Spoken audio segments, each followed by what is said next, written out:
China challenged U.S. Navy ship. Big mistake. Good evening. Tonight, we bring you inside a dramatic naval standoff in the South China Sea. What began as a routine U.S. Navy patrol quickly escalated into a confrontation that could have ignited a global crisis. Our cameras weren't there, but radar screens, sonar escos, and cockpit recordings tell a story of brinksmanship, technology, and discipline at sea. The encounter. On June 14, 2025, at 9:23 in the morning, the guided missile cruiser USS Princeton was conducting a standard freedom of navigation patrol.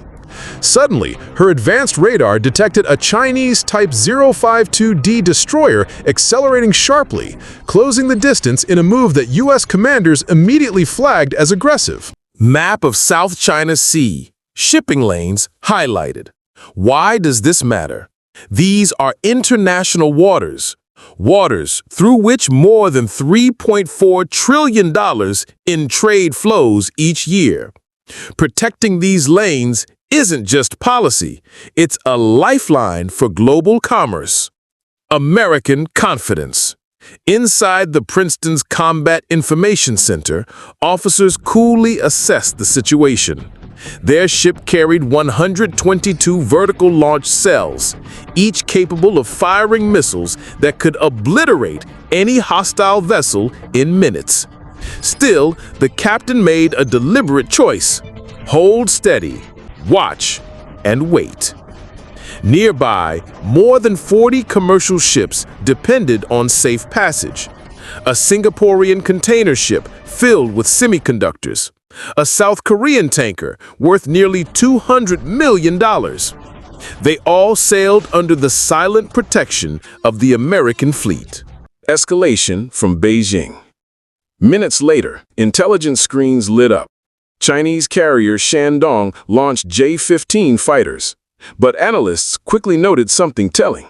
The aircraft struggled to climb, burdened by the limitations of China's ski-jump launch system. At the same time, sonar detected a Chinese diesel-electric submarine. But instead of slipping through the deep unnoticed, it roared like a freight train, hardly stealthy by modern standards.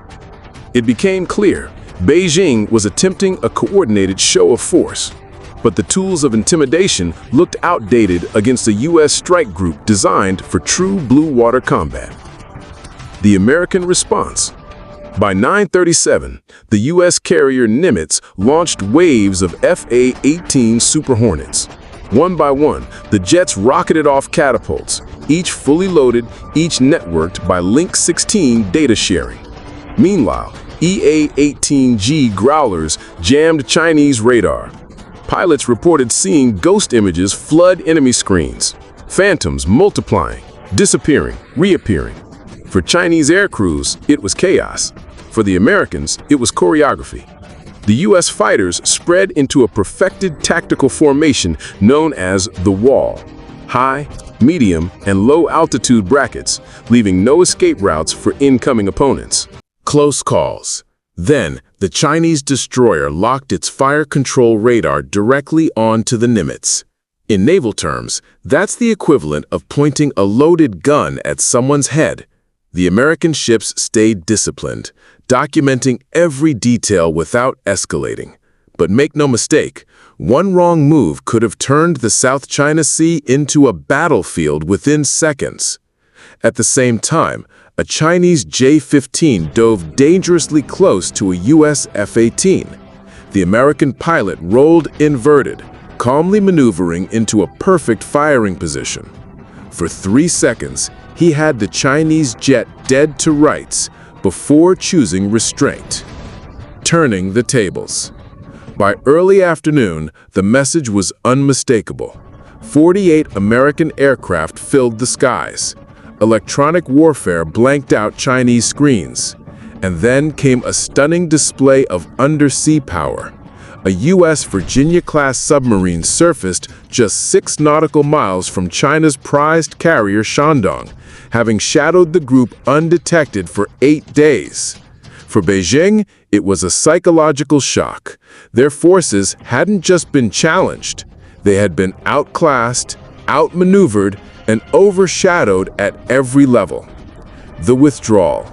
By 4:23 p.m., the Chinese strike group withdrew, claiming they had simply completed scheduled exercises. But the truth was evident to every observer. The South China Sea remains contested. Beijing sought to project power, but instead received a pointed reminder of why the U.S. Navy still reigns supreme in open waters. As tensions continue in one of the world's most critical regions, one lesson stands out. In modern naval warfare, discipline, technology, and strategy matter far more than bluster. I'm Anchor Name. Stay with us for continuing coverage. Video summary. China challenged U.S. Navy ship. Big mistake. Around 09:23 hours June 14, 2025, the USS Princeton, on a freedom of navigation patrol in the South China Sea, detects a Chinese Type 052D destroyer suddenly accelerating from 18 to 30 knots at 200 kilometers distance, setting up a major standoff. The U.S. strike group, operating about 180 nautical miles from Chinese territory in international waters, is protecting vital trade lanes, $3.4 trillion annually. The Princeton identifies the destroyer as a moderate to high threat, with launch capability of YJ-18 missiles that could reach the Princeton within minutes. But U.S. SM-6 missiles could easily neutralize them. The captain deliberately delays escalation, choosing to assess Chinese resolve while merchant shipping, like a Singapore container vessel and a South Korean LNG tanker, remains vulnerable. Threat data is shared across the strike group. Surveillance escalates. E-2D Hawkeye detects Chinese J-15 fighters launched from carrier Shandong, which struggle to gain altitude due to fuel load limitations. Sonar picks up a Type 039 diesel-electric submarine emitting an extremely noisy acoustic signature, compromising stealth. The Chinese destroyer locks its radar with fire control precision on the Nimitz-class carrier, a near act of aggression. U.S. restraint prevails. Princeton remains ready to retaliate with its vertical launch missiles and precisely logs all actions. In a show of dominance, U.S. launches 48 aircraft, overwhelms Chinese defense with electronic jamming. A U.S. Virginia-class submarine surfaces near Shandong for dramatic effect. Exhausted, low-fueled Chinese J-15s retreat, and the Chinese strike group withdraws, claiming the conclusion of maneuvers, but clearly deterred.